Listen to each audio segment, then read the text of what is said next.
Decenas de miles de millones de dólares que Estados Unidos entregaba en 120 países, incluidos algunos en los que hay dictaduras. Alrededor de 6.200 periodistas beneficiados. No, yo no era uno de ellos. Cientos y cientos de organizaciones sociales, muchas muy serias, muchas otras no tanto, contaban con esos recursos para subsistir y ahora no los calienta ni el sol.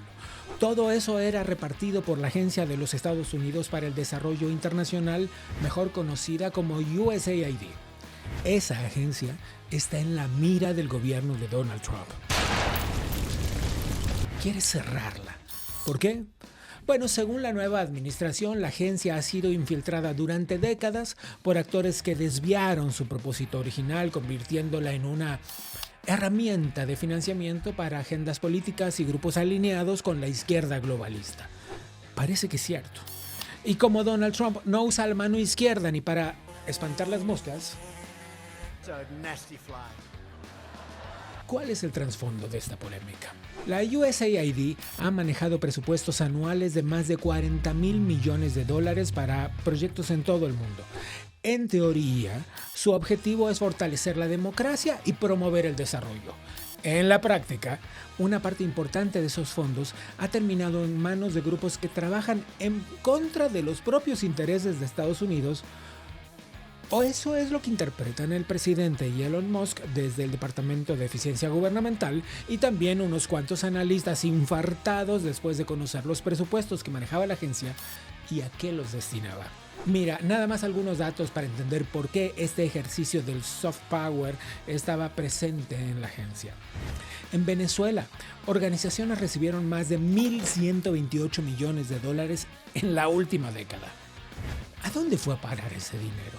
¿Realmente ayudó a la causa democrática o terminó consolidando una élite de organizaciones no gubernamentales alineadas con el sistema chavista? Colombia, el país que más fondos recibió en toda Latinoamérica, perdió más de 80 organizaciones no gubernamentales tras el cierre de la agencia. Recibían casi 400 millones de dólares al año. ¿Eran organizaciones legítimas o simplemente una red de clientelismo político? Y en la misma Cuba, aunque poquitos millones, había organizaciones que también recibían dinero, 9 millones. En 2024, México recibió 77 millones de dólares para programas de gobernanza y democracia, y así la lista sigue hasta los lugares más recónditos del mundo. El cierre de la agencia y su eventual integración al Departamento de Estado busca reevaluar cómo se usa el dinero de los contribuyentes estadounidenses y evitar que siga financiando agendas que no representan la visión de la administración de Donald Trump. La pregunta es, ¿estamos viendo el fin de una estructura de financiamiento ideológico o simplemente una reconfiguración de intereses? Porque cada quien hace con su dinero lo que quiere, ¿o no?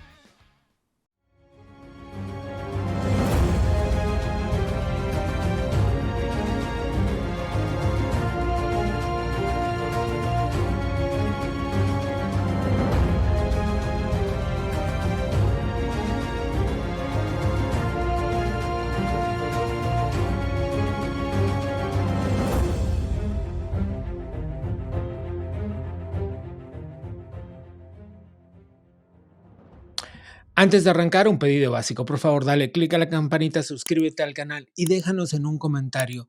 ¿Tú tenías idea de que USAID, esta agencia de desarrollo internacional de Estados Unidos, existía? ¿Sabías que entregaba decenas de miles de millones de dólares cada año en 120 países del mundo?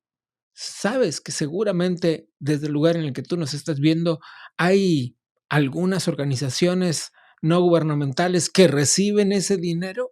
Bien, todo empezó con la llegada de Donald Trump por segunda vez a la Casa Blanca. Cuando eso pasó, y gracias ahora a las enormes posibilidades que existen para el procesamiento de datos, empezó a verse de una manera cada vez más clara en qué se usa el dinero de Estados Unidos, de los contribuyentes de Estados Unidos. ¿Tú querrías que tu país diera tanto dinero a otros países? Porque la pregunta es, ¿qué pasó? ¿Se acabó la solidaridad internacional? ¿O es que sencillamente están diciendo, Bueno, pero es que una cosa es la solidaridad y otra cosa es el dinero. Yo creo que ese es el tema central que están discutiendo los estadounidenses en este momento. Vamos a empezar pues con los primeros entrevistados de este programa. Vamos con Jason Poblete. Es un abogado y analista republicano. Jason, gracias por la conversación. Mi primera pregunta tiene que ver con una expresión muy particular. ¿Por qué el presidente Donald Trump dijo que USAID estaba administrada por lunáticos? Bueno, gracias por la invitación, primeramente, y por tocar este tema tan importante. Yo creo que para contestar esa pregunta en el tiempo más breve posible es enfocarnos en el método de liderazgo del presidente. Y es cierto, en la USAID y el Departamento de Estado, en el NED, en el IRI, todas estas organizaciones que tocan esa entidad, hay personas de la izquierda radical que se han puesto en el sistema por mucho tiempo, y el presidente lo que está tratando de resaltar es que esa maquinaria de gobierno no existe para la política ni la ideología, sino existe para mover los intereses del país. Y yo, como alguien que lo he estudiado de cerca y lo he vivido y he implementado programas del AID, le digo que sí hay personas dentro de esa burocracia que lamentablemente yo creo que deben buscar otra carrera, porque para enfocarse como sirviente público no lo están haciendo. Así que es un buen proceso. Yo creo que esto debe haber pasado hace 30 años.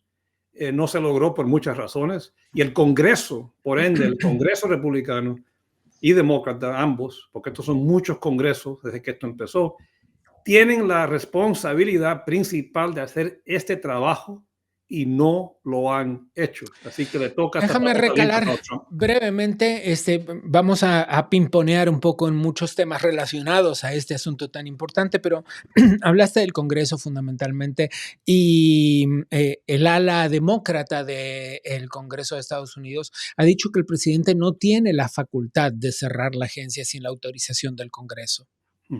En el tema de AID sí lo tiene, porque esa agencia fue creada por el presidente Kennedy, basado principalmente en una acción ejecutiva. Sí, ellos dicen, el argumento es cierto. Yo tenía un argumento que toca el tema de las asignaciones y las apropiaciones que Claro, han... porque una cosa, perdón, solo para Digo, que nos entiendan las personas que nos miran desde otro lado, una cosa es la creación de la agencia y la apertura o no, pero otra cosa es la asignación presupuestal que sí tiene que pasar por el Congreso. correcto. Y ahí va a haber el debate, ahí está el enfoque. Inclusive hay casos ya en las Cortes Federales sobre ese punto, la delegación del poder. Y esto es una cosa que sucede en todas las administraciones. Lo que esta vez este debate es un poco más contundente porque ese nivel de información que se ha extraído de la base de datos, que todo esto estaba público, lo que nunca fue correctamente analizado. Y gracias a Dios a los instrumentos, a tecnología y el deber, el enfoque del presidente, yo creo que es algo muy serio. Hay que enfocarnos que este gobierno está en deuda y hay que empezar a reducir, que esto como republicano, como conservador, es algo que música a mis oídos, ¿no? Y también de regular y cambiar. Y hay también que ajustar. Y este proceso, como en una compañía, este hombre fue ejecutivo. Él tiene otra manera de analizar los problemas y yo creo que es, un buen enfoque. Y esto va a crear mucha tensión en Washington porque hay muchos trabajos, muchos contratos, muchas vidas. Y yo tengo muchos amigos en el sistema que Ok, van a pero perder sus trabajos. Esto es algo muy déjame poner un par de puntos más sobre la mesa. serio. Hablas de la reducción presupuestal, el presidente ha creado una agencia de eficiencia gubernamental. eh, el- la Agencia de Desarrollo Internacional de Estados Unidos ha gastado en los últimos 3 ejercicios fiscales digamos, entre 35 y 42 mil millones de dólares cada año aproximadamente. Eh, Ahora bien, esto es el 1% del presupuesto de Estados Unidos. Ahí se entiende la reducción y esto está enmarcado en el concepto America First, es decir, primero veamos puertas adentro y luego vemos que papel tenemos en el resto del mundo. Pero al mismo tiempo, Estados Unidos pretende recuperar, bajo el gobierno de Donald Trump, recuperar su liderazgo mundial, un poco menguado por la influencia asiática, por decirlo claramente, digamos. ¿Cómo va a ser entonces para recuperar ese liderazgo si quita el presupuesto que ha estado repartiendo en 120 países? Un poco de contexto. Primero, el presupuesto federal, sí, esto es un porcentaje pequeño. Ujú. Inclusive el porcentaje más grande que hay de pagos en el sistema nuestro es para temas domésticos, salud pública, Claro. cuidado. Y es enfocado, no es la defensa, sino viene siendo uso doméstico.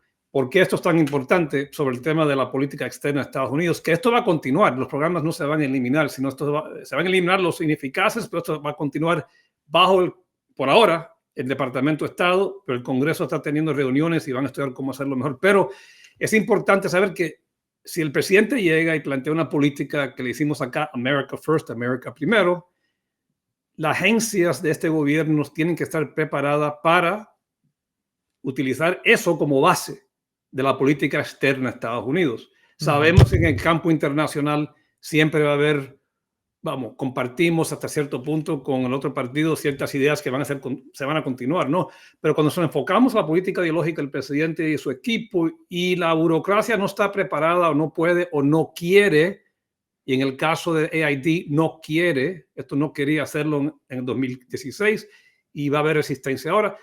Hay un problema claro. Lo que el control del gobierno no es la burocracia, sino es el Congreso y el electorado.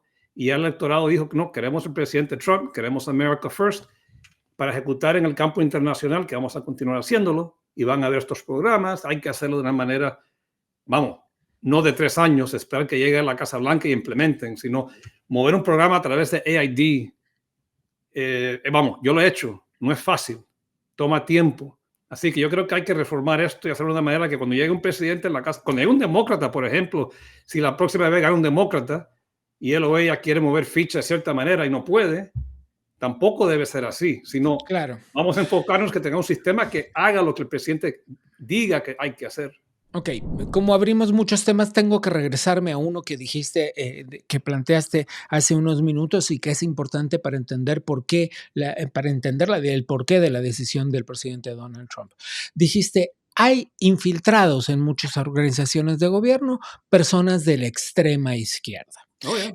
Y con eso es preciso abordar temas clave, es decir, personas que están claramente relacionadas con la dictadura cubana y con la dictadura venezolana y que aún así forman parte del gobierno de Estados Unidos.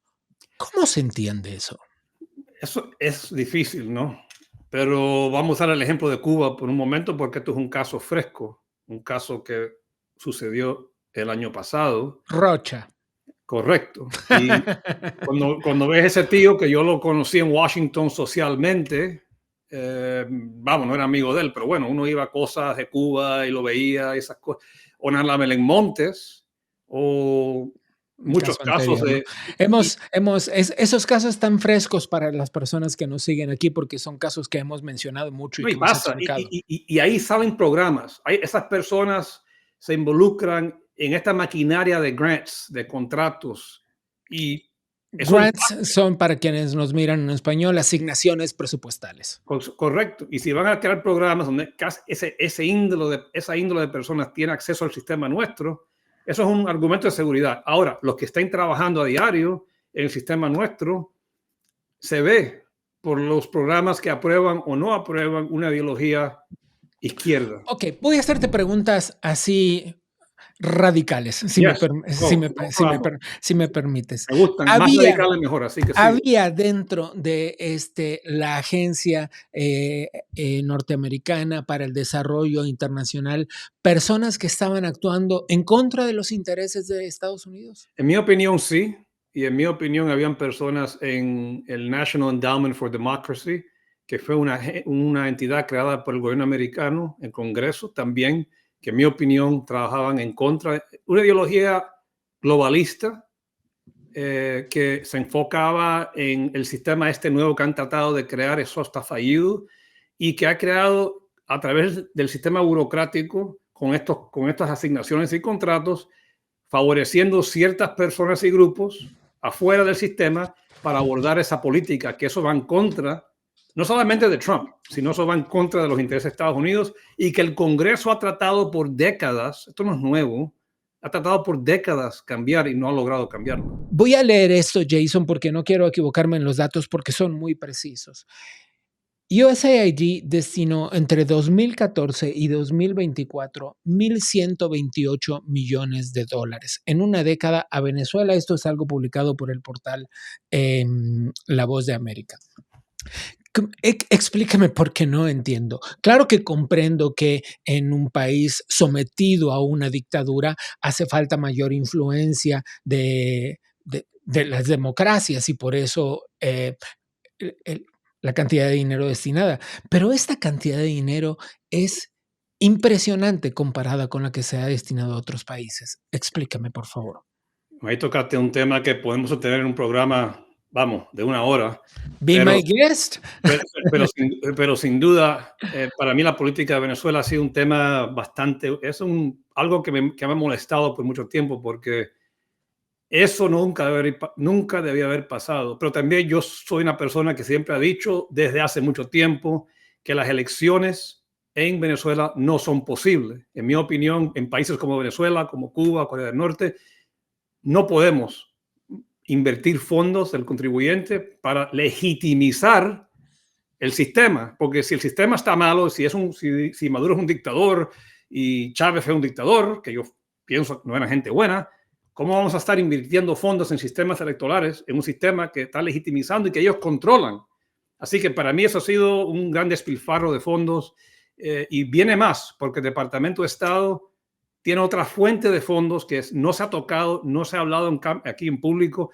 USAID es solo el principio. Los fondos fuertes al tema de Venezuela van a salir del Departamento de Estado y cuando la gente se entere lo que se ha invertido allá en programación, va a ser bastante alucinante. Se nos va muchísimo el tiempo, pero quiero profundizar sobre 2 asuntos más. ¿Crees que hay una red de corrupción infiltrada en este asunto y esto es apenas la punta del iceberg? No sé si red. Yo quisiera que fuese investigado. Yo como abogado me gusta no verificar la información, que hay personas en el sistema que sí, que funcionan en contra de los intereses de Estados Unidos, sí, hay evidencia de eso. Decir que es una red de corrupción, eso es llegar a otro punto y yo creo que el Departamento de Justicia, esto ya lo han dicho, sí va a investigar estos contratos, sí van a investigar estas asignaciones, así que veremos, ¿no? Veremos hasta dónde llega eso, pero yo no diría que ahora no hay evidencia que hay redes de corrupción.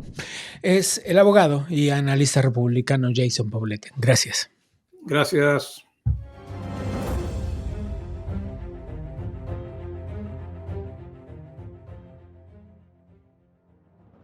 Les dije que hay 120 países alrededor del mundo. Uno de ellos es Argentina. En Argentina, distintas organizaciones no gubernamentales recibían dinero de USAID. Muy bien, hablemos con Mica Hierro, la directora de Cultura Democrática. Mica, como siempre, gracias por la conversación. Un gusto estar contigo y con toda la audiencia de este gran programa que promueve los valores en América. Es un poco difícil encontrar detalles. Hay grandes cifras dando vueltas acerca de qué tan grande fue el sistema de financiamiento de la USAID en Latinoamérica. Hay cifras que hablan de miles de millones de dólares y hay cifras muy pequeñitas que parecen no condecir con el tamaño de las organizaciones que financian. Recurro a ti para que nos ayudes a echar luz sobre esto. Vamos por casos específicos. ¿Hay constancia concreta de organizaciones en Argentina recibiendo dinero? Han surgido por las redes sociales ciertas publicaciones donde publicaban que apoyaban a la Casa de las Madres de Plaza de Mayo y acá, de hecho, están aquí muy cerca en Irigoyen al 1500. Sabemos que son organizaciones que uno encuentra la figura, la cara del Che apenas entrando, la Madre de Plaza de Mayo abrazando a un Fidel Castro, así que la democracia en sí no defienden. O a Chávez. Exactamente. Entonces, cuando uno busca la verificación de los datos en Foreign Assistance, que es la página donde uno no lo encuentra per se, pero hay un sistema de apoyo que puede llegar a ser en forma indirecta, de que las agencias de gobierno, y no solamente USAID, no solamente los fondos de USAID que están congelados, sino también del Departamento de Estado, en fin, otros organismos del Estado de Estados Unidos que envía fondos de cooperación internacional, no solamente a América, sino a todo el mundo, que se hace no solo en forma directa, sino a través de fundaciones donantes de Estados Unidos. Entonces, es a veces difícil rastrear qué ayuda le llega a quién, porque USAID envía a una fundación donante de Estados Unidos, esa fundación donante puede enviar incluso a Europa y después de Europa aplicar con proyectos más chicos a nivel local. Entonces, en sí, puedo decir que yo la evidencia no la he encontrado, ha surgido ese rumor. Lo que sí sabemos es que hay la cooperación norteamericana, y sobre todo en los últimos gobiernos, un poco para democratizar la ayuda, ayudan a izquierda, de diestra y siniestra. O sea, hay tanta gente que promueve la democracia con valores liberales, pero también aquellos con valores más socialistas y comunistas, incluso que entran en contradicción con los valores democráticos. Entonces, es de gravedad, obviamente, el uso de ese tipo de fondos, con la intención quizás buena, pero de democratizar y que le llegue a todos y que no esté tan ideologizado, pero después sabemos que le llega fondos a organizaciones que son cómplices de las dictaduras. Y eso es lo grave. Eso es lo grave y es lo contradictorio y es lo que nos hace, sospechar sobre quiénes integran, o quiénes integraban antes de la disolución este Departamento de los Estados Unidos para el Desarrollo Internacional. ¿Quiénes asignaban los fondos y con qué intenciones, no?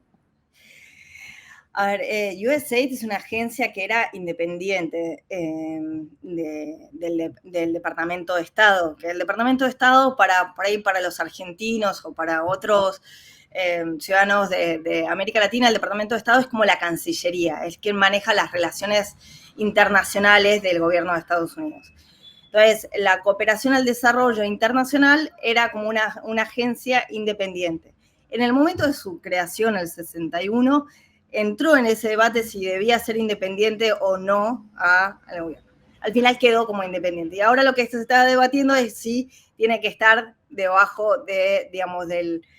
en un raviol dentro de la estructura del Departamento de Estado. Bueno, para que esté dentro, digamos, de los objetivos que pretende alcanzar el Departamento de Estado y alineado con las políticas, pues, del presidente. Del presidente actual. Entonces, obviamente ahí estaba muy ideologizado y sabemos, muchas organizaciones que hemos postulado y que yo tengo vínculos con muchas organizaciones en toda la región que han postulado y, o casualidad, las que somos más de centro derecha o valores más democráticos e incluso neutrales, no recibían tantos fondos como las llamadas woke, ¿no? El grupo LGTBI. Además, siempre hacemos el chiste, bueno, deberíamos poner ahí una palabra LGTBI para recibir los fondos, porque obviamente si no estás promoviendo esa agenda, no eras elegido, ¿no? Mientras hablamos, Mica, corre en pantalla algunos datos, un documento oficial de la agencia que habla de las proyecciones para 2023. Hay que hacer un pequeño paréntesis para decir que en 2023 Argentina y Uruguay fueron los dos únicos países que no recibieron dinero de la agencia. Pero en estas proyecciones vemos que se habla de transparencia de gobierno sobre la media de la región, asistencia sanitaria para niños sobre la media de la región, efectividad del gobierno sobre la media de la región. Cuando Ahora, y como dirían los argentinos, con el diario del lunes, es decir, ya habiendo visto las noticias, sabemos que eso no fue así. Sabemos que la corrupción avanzó, sabemos que la pobreza avanzó en los últimos años del kirchnerato, sabemos que la asistencia médica estaba deteriorada. Entonces, ¿cómo es que la agencia emitía un documento así en medio de semejante escenario? Por lo que yo sé, la evaluación de los proyectos y a la hora de decidir la continuidad o declarar un éxito de un proyecto en la medición del impacto es muy, muy subjetivo. Y la inclusión de un país o la exclusión de un país, una lista de prioridades de la cooperación internacional, más allá de las estadísticas oficiales a nivel nacional e internacional, también es subjetiva. Al final la termina tomando la decisión, las prioridades, el Congreso de la Nación, del país donante, y es prioridad para nosotros cooperar con Argentina o Uruguay, o establecer una prioridad más en, por ejemplo, Colombia, que era uno de los países favoritos para USA, por así decirlo, ¿no? Hablemos de montos, hablemos de cantidad de millones. Bueno, en el caso de Colombia, en el último año, del 2023, era de 389 millones. Era el país donde más recibía fondos de cooperación, por lo que conozco de organizaciones colombianas. Han debido cerrar más de 80 organizaciones, esas ONGs que reciben fondos de cooperación internacional, y el cierre abrupto de los fondos, no solamente cerrar, sino que hoy enfrentan juicios laborales y demás. Hay un caso particular que también es de llamarse la atención y que merece que le hagamos un apartado dentro de esta conversación, y es el caso de Cuba. El caso de Cuba, bueno, dentro de las prioridades estaba allí abajo en la lista la lista de países que recibía. De los destinatarios, digamos, sí. 9 millones en el 2023. O sea, $9 millones, cosa que con eso, sabiendo de cómo es el sistema y que además USAID es muy reticente de enviar dinero directamente a la isla, porque por cuestiones de seguridad, etcétera, y evitar fraudes, esa cuentagota, lo que realmente llega de esos 9 millones, la mayoría queda en salarios de la gestión, la administración de esos proyectos, o en los servicios que brindan esos proyectos, le hace capacitación, compramiento de equipamiento, etcétera, etcétera, etcétera, viajes, la mayoría. Entonces, esos 9 millones realmente a lo que llega a los cubanos, y específicamente al movimiento pro-democrático, ¿no? A los activistas de derechos humanos, es realmente muy, muy, muy pequeño. Si llega un 10%, 15%, bueno, ya invito también por ahí a USAID que me contradiga, pero realmente es muy, muy poco lo que llega en manos de los activistas. Es desde Buenos Aires, Micaela Hierro. Gracias. Gracias.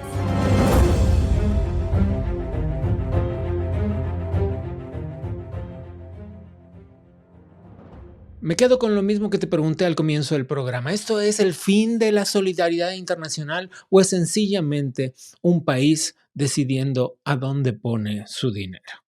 Vamos a cerrar por hoy este tema y vamos a ver qué está pasando puertas adentro del Adam Smith Center for Economic Freedom.